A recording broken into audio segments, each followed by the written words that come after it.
ನನ್ನೆಲ್ಲ ಆತ್ಮೀಯ ಶಿಕ್ಷಕರೇ, ಇಲ್ಲಿ ಕಾಣಿಸ್ತಾ ಇರುವಂತಹ ನಂಬರನ್ನು ಮೊದಲು ನಿಮ್ಮ ವಾಟ್ಸಪ್ಪಲ್ಲಿ ಸೇವ್ ಮಾಡ್ಕೊಳ್ಳಿ.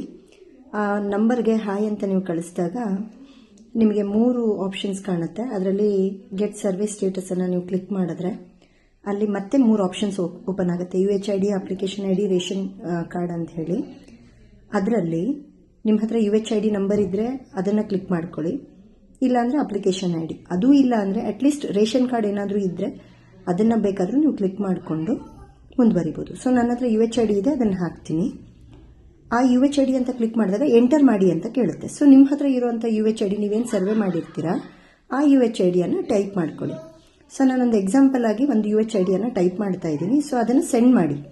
ಸೆಂಡ್ ಮಾಡಿದಾಗ ಅದರ ಸ್ಟೇಟಸ್ ನಿಮಗೆ ಕಾಣುತ್ತೆ. ಫಾರ್ ಎಕ್ಸಾಂಪಲ್, ಯಾರು ಮನೇನ ಸರ್ವೆ ಮಾಡಿದ್ದಾರೆ, ಆ ಮನೆಯಲ್ಲಿ ಎಷ್ಟು ಮೆಂಬರ್ಸ್ ಇದ್ದಾರೆ ಅಂತ ಹೇಳಿ ನಿಮಗೆ ಕಂಡು ಬರುತ್ತೆ.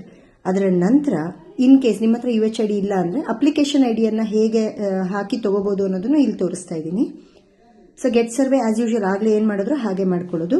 ಮತ್ತೆ ಅಲ್ಲಿ UHID ಬದಲಾಗಿ ಅಪ್ಲಿಕೇಶನ್ ID ಅಂತ ಹಾಕಿ ಅಪ್ಲಿಕೇಶನ್ ಐಡಿಯನ್ನು ಟೈಪ್ ಮಾಡಿ. ಆ ಅಪ್ಲಿಕೇಶನ್ ಐಡಿಯನ್ನು ನೀವು ಟೈಪ್ ಮಾಡಿದ ನಂತರ ಆ ಅಪ್ಲಿಕೇಶನ್ ಐಡಿಯಲ್ಲಿ ಎಷ್ಟು ಮೆಂಬರ್ಸ್ ಇದ್ರು ಅನ್ನೋದು ನಿಮಗೆ ಕಾಣುತ್ತೆ. Thank you.